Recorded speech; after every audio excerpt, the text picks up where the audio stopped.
Hi అండి, నమస్తే. నా పేరు Ambika. Welcome back to Vinny చేతి వంట. ఈరోజు విన్నీ చేతి వంటలో పన్నీర్ బుర్జీ రెసిపీని ఎలా తయారు చేసుకోవచ్చో చూపిస్తాను. రైస్, రోటీ, చపాతీ, బటర్ నాన్ దేనిలోకైనా సూపర్ కాంబినేషన్ అండి. ఈ కూర అయితే ఎప్పుడు ఒకేలాంటి కూరలు కాకుండా ఇలా పన్నీర్ బుర్జీ రెసిపీని పిల్లలకి చేసి పెట్టండి, చాలా ఇష్టంగా తినేస్తారు. నోట్లో వేసుకుంటే ఇట్టే కరిగిపోతుంది. మరి ఈ పన్నీర్ బుర్జీ రెసిపీకి కావలసిన పదార్థాలు, తయారీ విధానం చూసేద్దాం. వీడియో ఫస్ట్ టైం చూస్తున్న వాళ్ళైతే మా విన్నీ చేతి వంట ఛానల్ని సబ్స్క్రైబ్ చేసుకోండి. మరి ఎలా తయారు చేసుకోవాలో చూపిస్తాను రండి. ముందుగా స్టవ్ వెలిగించుకుని ప్యాన్ పెట్టుకుని 2 గరిటెల వరకు ఆయిల్ వేసుకోవాలి. మీరు కావాలి అంటే బటర్ అయినా వేసుకోవచ్చండి. బటర్ వేస్తే మరింత టేస్ట్గా ఉంటుంది. తర్వాత ఒక పెద్ద ఉల్లిపాయని ఈ విధంగా సన్నగా తరిగి కొంచెం దోరగా ఫ్రై చేసుకోవాలి. తర్వాత దీనిలోకి ఒక 2 పచ్చిమిరపకాయలని చిన్న చిన్న ముక్కలుగా కట్ చేసుకుని ఇవి కూడా వేసుకున్న తర్వాత మరి కొద్దిగా ఫ్రై అవ్వనివ్వాలి. తర్వాత దీనిలోకి ఒక టమాటాని చిన్న ముక్కలుగా కట్ చేసుకుని టమాటాలు కూడా వేసేసుకోవాలి. టమాటాలు ఎక్కువైనా పర్వాలేదండి. ఇలా వేసుకున్న తర్వాత అస్సలు కదపకుండా మూత పెడితే త్వరగా టమాటాలు అనేవి మగ్గుతాయి. ఈ టమాటాలు మగ్గేలోపు ఒక బౌల్లోకి ఒక 2-3 టేబుల్ స్పూన్ల వరకు శనగపిండిని వేసుకోవాలి. ఈ శనగపిండి కొంచెం దోరగా వేయించి తీసుకోండి.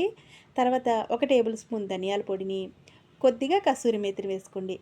దీనికి టేస్ట్ అనేది కసూరి మేతి వల్లే వస్తుందండి. కసూరి మేతిని స్కిప్ చేయకుండా వేసుకోండి. తర్వాత తగినంత ఉప్పు, అలాగే కొద్దిగా పసుపుని, ఒక 2 టేబుల్ స్పూన్ల కాశ్మీరీ రెడ్ చిల్లీ పౌడర్ని కూడా వేసుకోండి. ఇదైతే కలర్ కానీ రుచి కానీ చాలా బాగుంటుంది.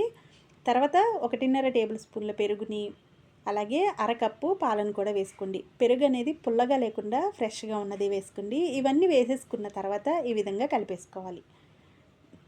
ఇలా మొత్తం అంతా కలిపేసుకున్న తర్వాత ఇది కొద్దిసేపు పక్కన పెట్టేసుకోవాలి.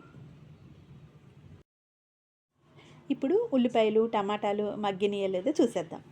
ఇలా మూత పెట్టుకోవడం వల్ల అస్సలు కదపకుండా టమాటాలు, ఉల్లిపాయలు అనేవి చక్కగా మగ్గిపోతాయండి. ఇలా ఉల్లిపాయలు అనేవి మంచి కలర్ వచ్చే వరకు వీటిని ఫ్రై చేసుకోవాలి. అస్సలు పచ్చిగా ఉండకూడదు. తర్వాత దీనిలోకి మనం ముందుగా తయారు చేసి పెట్టుకున్న పేస్ట్ని కూడా వేసేసుకుని కొద్దిగా నీళ్ళు పోసేసుకోవాలి. తగినంత నీళ్ళు పోసుకుని ఈ టైంలోనే ఉప్పు సరిపోయింది లేనిది కూడా చూసుకోవాలి. ఒకవేళ మీకు ఉప్పు సరిపోకపోతే కొంచెం వేసేసుకుని దీనికి ఒక పావు గంట సేపు మూత పెట్టేసుకుని మీడియం ఫ్లేమ్లో పెట్టేసి దీన్ని ఉడికించేసుకోవాలి.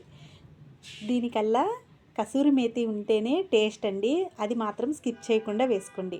చూసారు కదా, ఈ విధంగా చక్కగా బబుల్స్ వచ్చే వరకు ఇది ఉడికిన తర్వాత దీనిలోకి ఫ్రెష్గా తీసి పెట్టుకున్న పన్నీర్ని ఈ విధంగా స్మాష్ చేసేసుకుని వేసేసుకోవాలి. నేనైతే ఇది ఇంట్లోనే తయారు చేసిన పన్నీర్ అండి. ఇలా వేసేసుకున్న తర్వాత ఒకసారి మొత్తం అంతా కలిపేసుకోవాలి. టేస్ట్ అయితే నెక్స్ట్ లెవెల్ అనమాట. చూస్తుంటేనే నోరు ఊరిపోతుంది కదండి. ఒకసారి తప్పకుండా ట్రై చేయండి. ఇలా మొత్తం అంతా కలిపేసుకున్న తర్వాత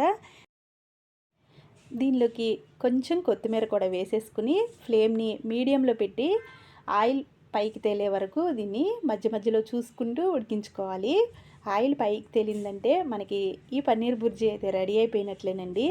ఈ విధంగా మూత పెట్టేసుకుని ఆయిల్ పైకి తేలే వరకు ఉడికించుకుంటే మనకి ఇదైతే రెడీ అయిపోయింది. మీరు కూడా ఇంట్లో ఒకసారి తప్పకుండా ట్రై చేయండి. చాలా అంటే చాలా బాగుంటుందండి. నోట్లో వేసుకుంటే వెన్నలా కరిగిపోతుంది.